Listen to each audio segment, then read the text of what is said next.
সাতকানিয়া মির্জাকিল দরবার শরীফের পীর সাহেব মাওলানা মোহাম্মদ আব্দুল হামিদ শাহ প্রকাশ নূর মিয়ার চেহলাম শরীফ কাল ৭ অক্টোবর সোমবার যথাযোগ্য মর্যাদায় দরবার শরীফ মাঠে অনুষ্ঠিত হবে।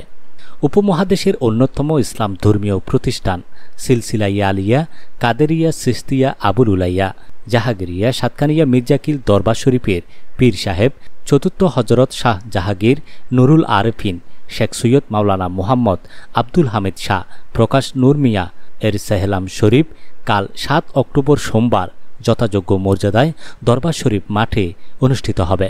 রবিবার ৬ অক্টোবর সাতকানিয়া মির্জাকিল দরবার শরীফের এক প্রেস বিজ্ঞপ্তিতে এ তথ্য জানানো হয়। এ উপলক্ষে কাল ৭ অক্টোবর সোমবার সাতকানিয়া মির্জাকিল দরবার শরীফ মাঠে পবিত্র খতমে কোরআন খানি, বুখারী শরীফ, মিলাদ কেয়াম ও দোয়া মাহফিল এবং স্মারক আলোচনা সভা অনুষ্ঠিত হবে। এতে দেশে বিদেশে অবস্থিত আলিম ওলামা, পীর মাশায়েখ ও বক্ত মুরিদগণ উপস্থিত থাকবেন। চেহলাম শরীফ সদারত ও আখেরি মুনাজাত পরিচালনা করবেন মরহুম পীর সাহেবের বড় সাহেবজাদা দরবারে বর্তমান গদিনশীন পঞ্চম শাহ জাহাঙ্গীর জয়নুল আবেদিন হজরত সৈয়দ মৌলানা মোহাম্মদ আব্দুর রহমান শাহ।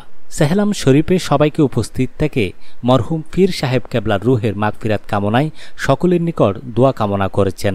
দরবারে শাহজাদা সৈয়দ মোহাম্মদ জর্জিসুর রহমান বায়েজিদ শাহ মদ্দেজিল্লাহুল আলী ও শাহজাদা সৈয়দ মোহাম্মদ সিবগাতুর রহমান মারুফ শাহ মদ্দেজিল্লাহুল আলী।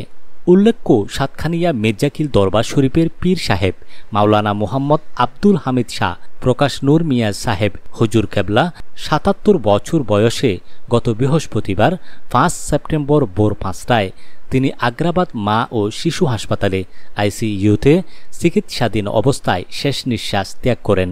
ইন্না লিল্লাহি ওয়া ইন্না ইলাইহি রাজিউন।